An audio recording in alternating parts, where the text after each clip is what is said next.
Hello दोस्तों, स्वागत है आपका अपने यूट्यूब चैनल ज्ञान मेधा क्लासेस में। आज हम आपको कक्षा 10 रसायन विज्ञान जो हमारा पहला पार्ट है रासायनिक अपक्रियाएं और समीकरण का जो पार्ट 2 है, जिसमें हम पढ़ रहे थे रासायनिक अपक्रियाओं के प्रकार, जिसमें हमने पढ़ा था जो संयोजन अपक्रिया और उससे संबंधित जो ऊष्माक्षेपी और ऊष्मा शोषी अपक्रियाएं थी उसका हमने अध्ययन किया था। अब हमको दूसरा प्रकार जो है वो वियोजन अपक्रिया के बारे में पढ़ना है। दूसरी अपक्रिया वियोजन वियोजन अपक्रिया।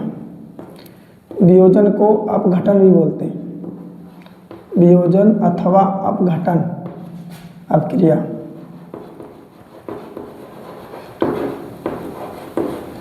वियोजन अथवा अपघटन अपक्रिया ऐसी रासायनिक अपक्रियाएं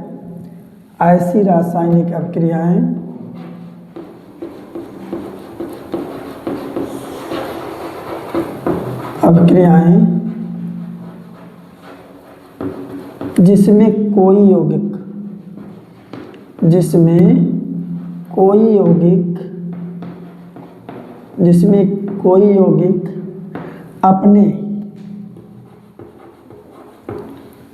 अपने सरल अवयवी या छोटे छोटे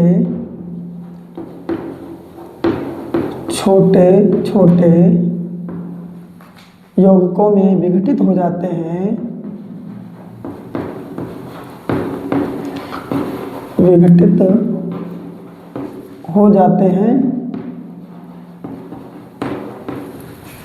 उन्हें हम वियोजन अपक्रिया कहते हैं।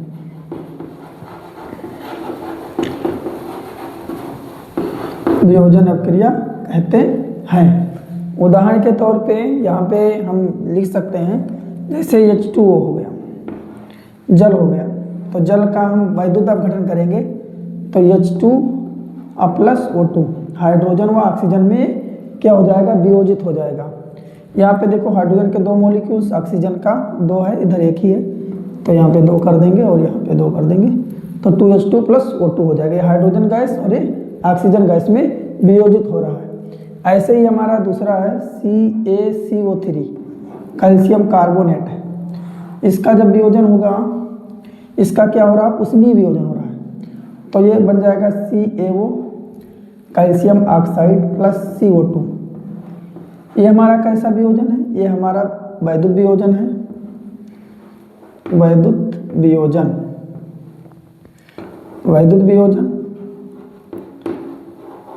और ये हमारा क्या हो जाएगा, ऊष्मीय वियोजन। ऊष्मा के कारण वियोजन हो रहा है, ऊष्मीय वियोजन।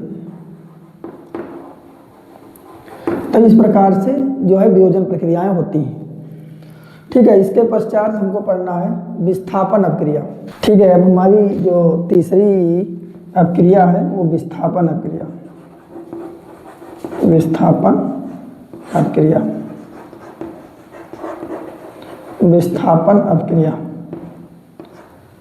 ऐसी रासायनिक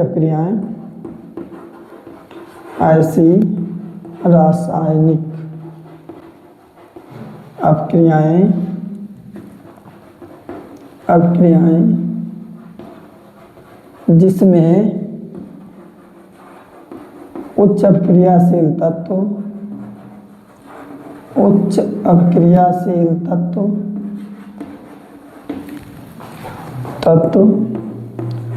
कम अपक्रियाशील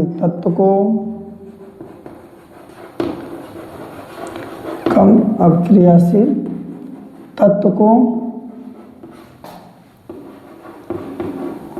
उसके आयनों से विस्थापित कर देता है, उसे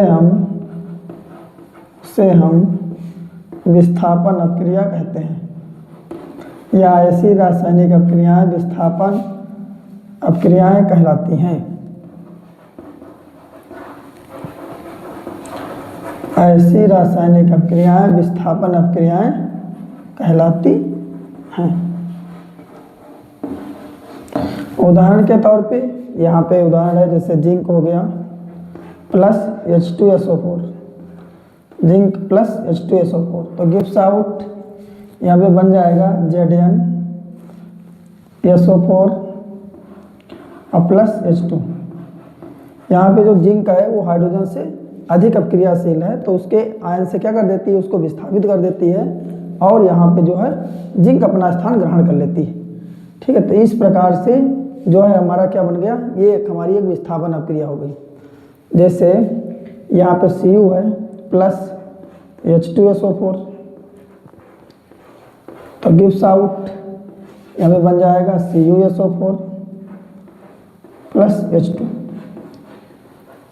ठीक है, तो ये हमारा हो गया विस्थापन अपक्रिया के प्रकार। अब इसके बाद हम पढ़ते हैं द्विविस्थापन अपक्रिया। इसके बाद पढ़ते हैं हम द्विविस्थापन अपक्रिया।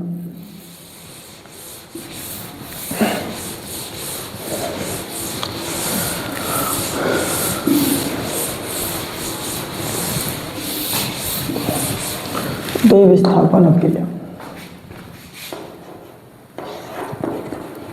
द्विविस्थापन अपक्रिया।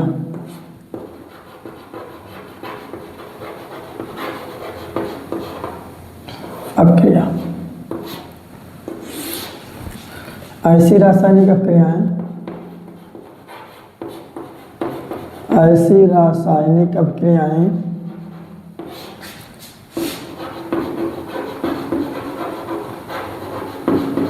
जिसमें यौगिकों के आयन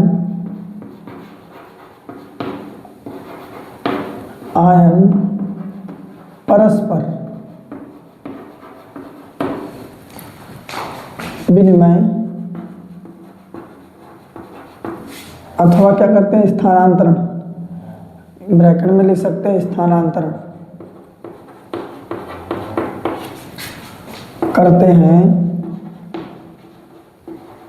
उन रासायनिक अपक्रियाओं को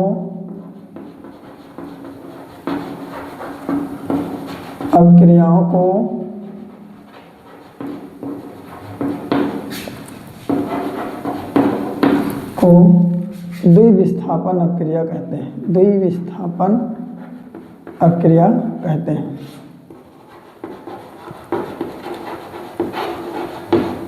अपक्रिया कहते हैं। ठीक है, ऐसी रासायनिक अपक्रिया जैसे कि अभिकारक है, तो अभिकारक में दो जो यौगिक होते हैं, तो यौगिकों के क्या होते हैं, जो आयन होते हैं आपस में चेंज हो जाते हैं। ठीक है, ऐसी जो रासायनिक अपक्रियाएं होती हैं उनको हम द्विविस्थापन अपक्रिया कहते हैं। उदाहरण के लिए AgNO3 हो गया, सिल्वर नाइट्रेट हो गया और प्लस NaCl है। अब इनके बीच में जब रिएक्शन होता है तो क्या होता है, यहाँ पे बन जाता है आपका NaNO3 बन जाता है, सोडियम नाइट्रेट बन जाता है और प्लस NaNO3 बन जाता है और प्लस AgCl बनता है, सिल्वर क्लोराइड बनता है। ठीक है, तो यहाँ पे जो हमारा सिल्वर जो था नाइट्रेट के साथ में था, तो यहाँ पे सोडियम क्या हो गया, नाइट्रेट के साथ हो गया, और जो क्लोरीन था वो किसके साथ में जुड़ गया, Ag के साथ में जुड़ गया। तो इस प्रकार इसमें दोनों आयन क्या हो गए, परस्पर विनिमय कर लिया, एक दूसरे को चेंज कर लेते हैं, और इस प्रकार की अपक्रियाओं को हम द्विविस्थापन अपक्रिया कहते हैं। ऐसी अपक्रियाएं हमारी होती हैं द्विविस्थापन अपक्रियाएं। इसके बाद हम पढ़ते हैं उदासीनीकरण अपक्रिया।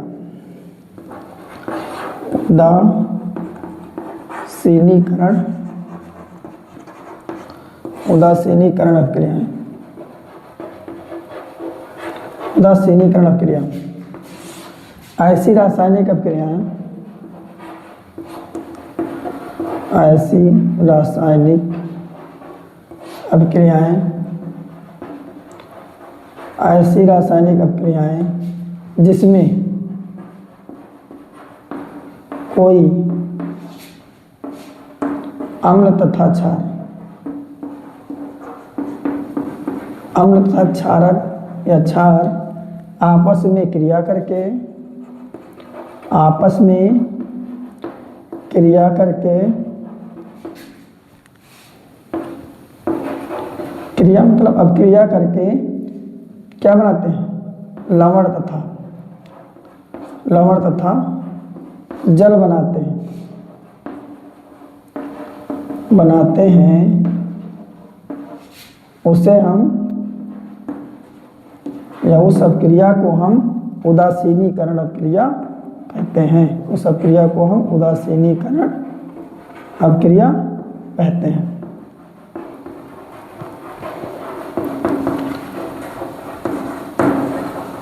उदासीनीकरण अपक्रिया कहते हैं। उदाहरण के तौर पे यहाँ पे हम ले लेते हैं HCl प्लस NaOH। HCl क्या है, अम्ल है, NaOH क्या है, हमारा क्षार है, और दोनों में आपस में रिएक्शन हुआ तो आपका क्या बन जाएगा, NaCl बन जाएगा और प्लस H2O बनेगा। तो इस प्रकार की जो अपक्रियाएं होती हैं उनको हम क्या बोलते हैं, उदासीनीकरण अपक्रियाएं कहते हैं। जब अम्ल तथा क्षार आपस में संयोग करते हैं तो वहाँ पे जो हमारा लवण तथा जल बनता है उसको हम उदासीनीकरण अपक्रिया कहते हैं। लवण का मतलब क्या होता है, लवण क्या होते हैं, इनका pH मान 7 होता है, न्यूट्रल होते हैं, इसलिए इनका दोनों का जो अम्ल और क्षार का जो प्रॉपर्टी था, गुण था, वो यहाँ पे क्या हो गया, न्यूट्रल हो गया, उदासीन हो गया। ठीक है, इस प्रकार से ये हमारी उदासीनीकरण अपक्रिया हो गई। बोर्ड को साफ करते हैं। फिर इसके बाद पढ़ते हैं ऑक्सीकरण और अपचयन अपक्रिया, रेडॉक्स अपक्रिया जिसको बोलते हैं। तो सबसे पहले हम समझते हैं कि ऑक्सीकरण अपक्रिया क्या होती है।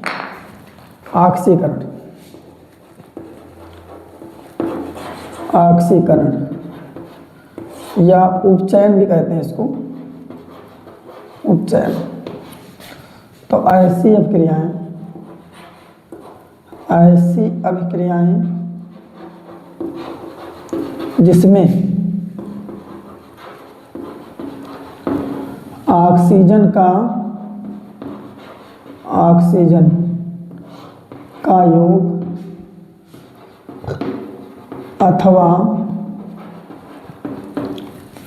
हाइड्रोजन का वियोग होता है उसे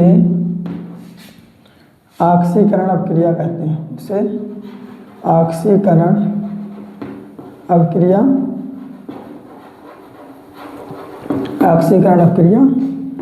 कहते हैं। ऑक्सीकरण अपक्रिया में सदैव क्या होता है, यहाँ पे इलेक्ट्रॉन जो होते हैं, इलेक्ट्रॉनों का लॉस होता है। लॉस ऑफ इलेक्ट्रॉन क्या कहलाता है, ऑक्सीडेशन कहलाता है। दूसरा हो गया हमारा अपचयन अपक्रिया, या अथवा में इसको हम अथवा में हम लिख सकते हैं ऐसी रासायनिक अपक्रियाएं जिसमें क्या होता है, इलेक्ट्रॉनों का त्याग होता है, तो वो क्या कहलाता है, वो ऑक्सीकरण अपक्रिया कहते हैं। उस तत्व को ऑक्सीकारक कहते हैं। अपचयन अपक्रिया ऐसी रासायनिक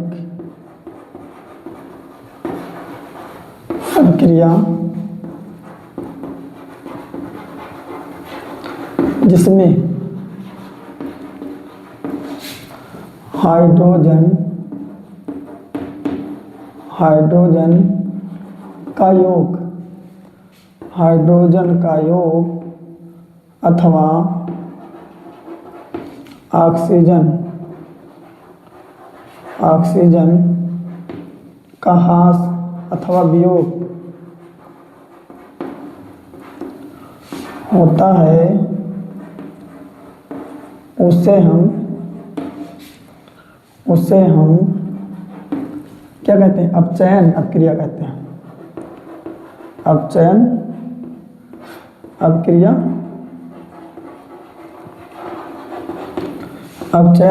कहते हैं। अपचयन अपक्रिया में क्या होता है, इलेक्ट्रॉन क्या होते हैं, अपचयन अपक्रिया में जो तत्व होता है, जो यौगिक होता है, वो क्या करता है, तत्व क्या करता है, वहाँ पे ऐड आप मतलब यहाँ पे जो इलेक्ट्रॉनों का योग होता है, इलेक्ट्रॉन जुड़ते हैं, तो उस अपक्रिया को अपचयन अपक्रिया कहते हैं। इसके बाद आती है रेडॉक्स अपक्रिया। रेडॉक्स अपक्रिया, रेडॉक्स अपक्रिया, रेडॉक्स अपक्रिया वे अभिक्रियाएं जिसमें ऑक्सीकरण तथा अपचयन, ऑक्सीकरण तथा अपचयन दोनों साथ साथ होते हैं, उन्हें हम रेडॉक्स अपक्रिया कहते हैं। उन्हें हम रेडॉक्स अपक्रिया कहते हैं, रेडॉक्स अपक्रिया कहते हैं। रेडॉक्स, रेड से होता है रिड्यूस और ऑक्सीडेशन मतलब होता है ऑक्सीकरण, तो दोनों को मिला करके सम्मिलित रूप जो होता है वो रेडॉक्स अपक्रिया कहलाती है। उदाहरण के तौर पे जैसे Zn हो गया प्लस H2SO4 गिव्स आउट, यहाँ पे बन गया ZnSO4 और प्लस H2। तो यहाँ पे देखिएगा जिंक जो है यहाँ पे क्या हो रहा है, जिंक सल्फेट बन रहा है, अर्थात यहाँ पे क्या हो रहा है, ऑक्सीजन जुड़ रही है आके इसके साथ में, तो ऑक्सीजन का योग क्या कहलाता है, यहाँ पे ऑक्सीकरण हो रहा है, ऑक्सीकरण हो रहा है। और यहाँ पे देखिए यहाँ पे हमारा सांस सल्फ्यूरिक अम्ल था, ठीक है, यहाँ पे क्या हो रहा है, यहाँ पे आके हाइड्रोजन क्या हो रही है, H2SO4 था और यहाँ पे जिंक सल्फेट बन गया और यहाँ पे हाइड्रोजन था और यहाँ पे ऑक्सीजन क्या हो रही, यहाँ पे हाइड्रोजन तो है लेकिन ऑक्सीजन क्या हो रही, ऑक्सीजन का लॉस हो रहा है, तो लॉस ऑफ ऑक्सीजन, तब भी क्या हो जाएगा, अपचयन अपक्रिया हो जाएगी, अपचयन अपक्रिया, है ना। ऑक्सीकरण में ऑक्सीजन जुड़े अथवा हाइड्रोजन क्या हो, हाइड्रोजन उसमें से निकल रहा हो, और अपचयन में क्या होता है, हाइड्रोजन जुड़े अथवा ऑक्सीजन का लॉस हो, तो यहाँ पे ऑक्सीजन का लॉस हो रहा है, यहाँ पे सिंपल केवल आपका हाइड्रोजन बचा है, जितना था उतने ना, तो यहाँ पे ये हो गई अपचयन अपक्रिया। ठीक है, इस प्रकार जो है हमने ऑक्सीकरण अपक्रिया, अपचयन अपक्रिया और दोनों का जो सम्मिलित रूप है, मिक्स रूप है, जिसको रेडॉक्स अपक्रिया कहते हैं। रेडॉक्स वो क्रिया होती है जिसमें ऑक्सीकरण और अपचयन दोनों साथ साथ होते हैं, दोनों एक ही अपक्रियाओं में होते हैं, तो ऐसी अपक्रियाएं ही रेडॉक्स अपक्रियाएं कहलाती हैं। जैसे यहाँ पे जिंक था और जिंक से जिंक सल्फेट बन गया, तो यहाँ पे जिंक था, यहाँ पे ऑक्सीजन आके जुड़ रहा है, सल्फेट के साथ में ऑक्सीजन है, तो ये ऑक्सीकरण हो गया। यहाँ पे H2SO4 था, सांस सल्फ्यूरिक अम्ल था, और यहाँ पे क्या हो गया, हाइड्रोजन हो गया, यहाँ पे ऑक्सीजन क्या हो रही, लॉस हो रही, ऑक्सीजन नहीं है यहाँ पे, तो यहाँ पे अपचयन अपक्रिया हो रही है। इस प्रकार हमने ऑक्सीकरण अपक्रिया और अपचयन और रेडॉक्स अपक्रिया को पढ़ा। अब इसके बाद हम पढ़ते हैं संक्षारण। संक्षारण क्या होता है, संक्षारण, संक्षारण अर्थात जंग लगना। संक्षारण क्या होता है, जब कोई धातु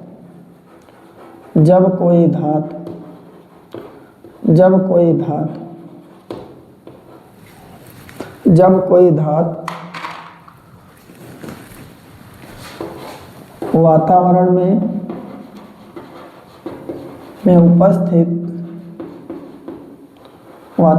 उपस्थित अम्ल, आर्द्रता, ऑक्सीजन आदि के संपर्क में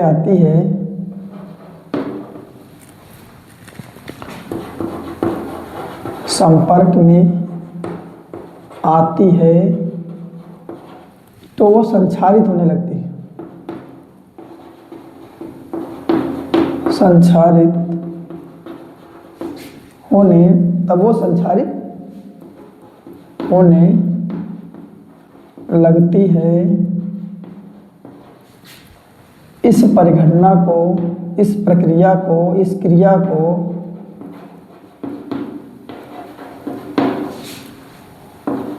संक्षारण कहते हैं। इस प्रक्रिया को संक्षारण कहते हैं। संक्षारण एक रासायनिक प्रक्रिया होती है।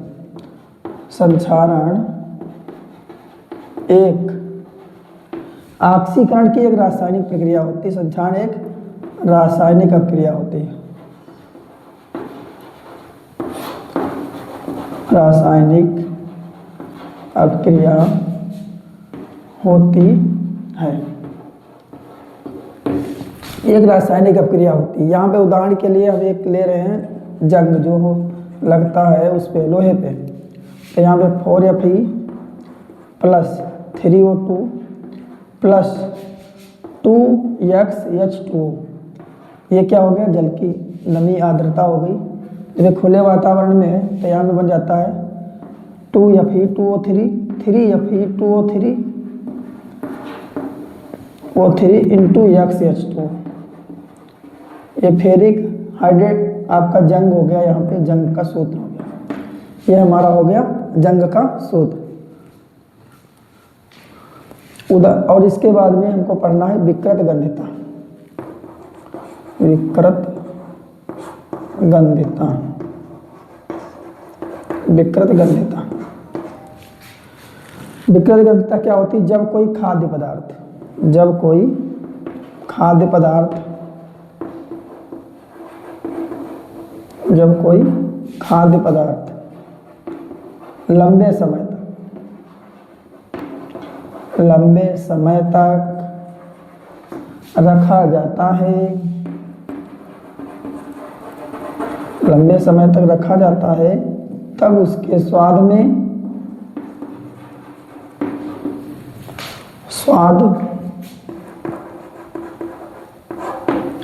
व गंध में परिवर्तन हो जाता है,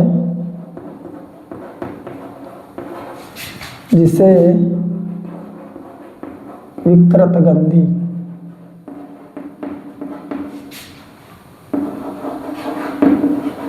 कहते हैं। और इस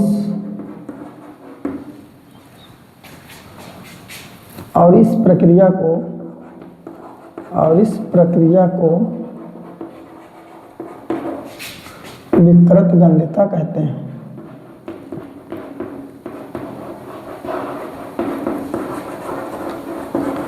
विकृत गंधिता कहते हैं। विकृत गंधिता कहते हैं जब कोई खाद्य पदार्थ, जैसे कोई खाने वाली कोई खाद्य पदार्थ है, उसको लंबे समय तक रखा जाता है तो उसके स्वाद में परिवर्तन आ जाता है। इसको क्या कहते हैं? इस प्रक्रिया को हम विकृत गंधी कहते हैं। और जो प्रक्रिया पूरी होती है इसको हम विकृत गंधिता कहते हैं। ठीक है। इसको रोकने के लिए क्या किया जाता है? इसको रोकने के लिए जैसे हमने जो खाद्य पदार्थ आते हैं, चिप्स और ये सब पैकेट होते हैं, तो उसमें क्या किया जाता है? ऑक्सीजन या जो वायु रहती है उसको वहाँ पे निकाल करके वहाँ पे नाइट्रोजन गैस भर दी जाती है। और इस प्रकार से जो होता है, जो खाद्य पदार्थ होता है वो लंबे समय तक संचारित रहता है, संरक्षित रहता है। और उसमें किसी प्रकार का कोई जो है उत्पन्न नहीं होती, विकृत गंधिता का कोई अभाव वहाँ पे पूर्णतः वो नष्ट हो जाती है।